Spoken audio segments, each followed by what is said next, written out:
खूप दुर्दैवी घटना घडली आणि जे जे लोक या घटनेला जबाबदार आहेत त्या लोकांच्यावर कारवाई झाली पाहिजे। मला वाटतं त्यातला एका आरोपीला अटक केलं, दुसऱ्या आरोपीला या ठिकाणी निलंबित केलं आणि त्याचाही शोध पोलीस घेत आहेत। लवकरच त्यालाही पोलीस ताब्यात घेतील आणि त्याच्यावरही कारवाई करतील आणि तपासामध्ये ज्या ज्या गोष्टी पुढे येतील त्या सगळ्या गोष्टीवर या ठिकाणी कारवाई करण्याचं काम पोलीस करतील। याच्यामध्ये कुणी शंका घ्यायचं काम नाही, कारण हे सरकार माननीय देवेंद्र फडणवीस साहेबांचं सरकार आहे। इथं कुठल्याही भगिनीवर झालेला अन्याय सहन केला जाणार नाही। त्यासोबत मला दुसऱ्या गोष्टी या ठिकाणी सांगायच्या आहेत की काही लोक या घटनेच्या पाठीमागनं राजकारण करण्याचा प्रयत्न करत आहेत आणि कुणाचं तरी नाव घेऊन अनावश्यक गोष्टी करण्याचा प्रयत्न करत आहेत। माझं त्यांनाही सांगणं आहे की आडून वार करायचं बंद करा आणि अशा घटनेचं गांभीर्य आपण ठेवलं पाहिजे। या घटनेच्या संदर्भात आपण गांभीर्य ठेवून बोललं पाहिजे आणि या घटनेचं गांभीर्य कमी होऊ नये अशा पद्धतीचं वर्तन आपण केलं पाहिजे। त्यामुळे चुकीच्या पद्धतीचा आरोप करून प्रकरणाला वेगळं स्वरूप द्यायचं आणि आपली राजकीय पोळी भाजायचं हे कुणी करू नये, ही माझी या निमित्तानं विनंती राहील। आणि पोलिसांच्या बाबतीत, तपासाबाबतीत मी महाराष्ट्रातल्या जनतेला सांगेन, आमच्या सगळ्या बहिणींना सांगेन, आपण निश्चिंत राहावा।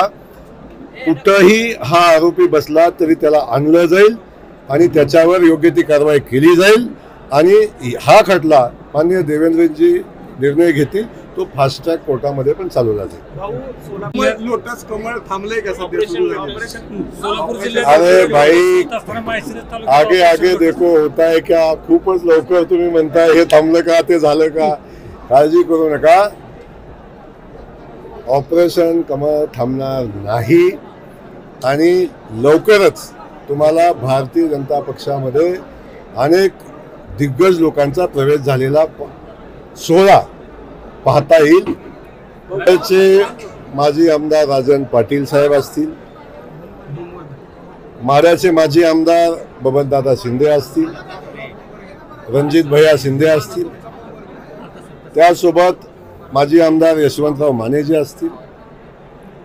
मी पहिल्या दिवसापासून सांगतोय की माजी आमदार दिलीपराव माने यांचा प्रवेश माननीय मुख्यमंत्री महोदय स्थानिक नेतृत्वाशी चर्चा करून तो सोडवतील आणि त्यानंतर सांगोल्यामध्ये काय घडामोडी घडतात त्याही बाबतीत भारतीय जनता पक्षाला आवश्यकता वाटेल त्या दिवशी त्या लोकांचा प्रवेश होईल।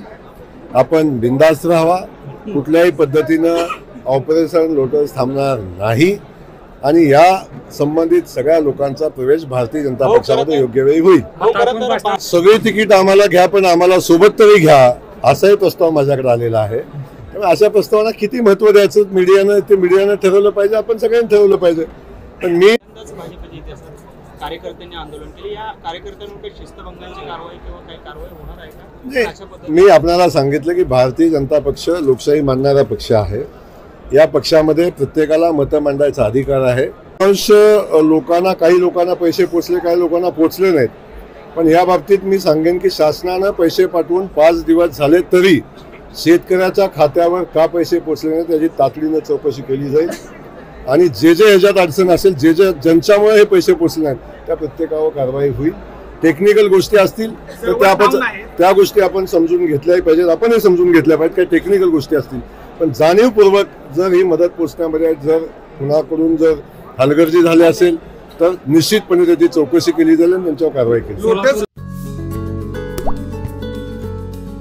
आता जोकासू STP या अत्याधुनिक जॅपनीज तंत्रज्ञानाने सुसज्ज, quick installation, energy efficient, noiseless blowers, low maintenance या आणि अशा वैशिष्ट्यांनी परिपूर्ण जोकासू STP तंत्रज्ञान प्रकल्प उभारणीपासून ते विक्री पश्चात समाधानकारक सेवा देणारी, भारताबरोबरच परदेशात देखील प्रकल्पांची यशस्वी उभारणी करणारी company Deccan water treatment private limited.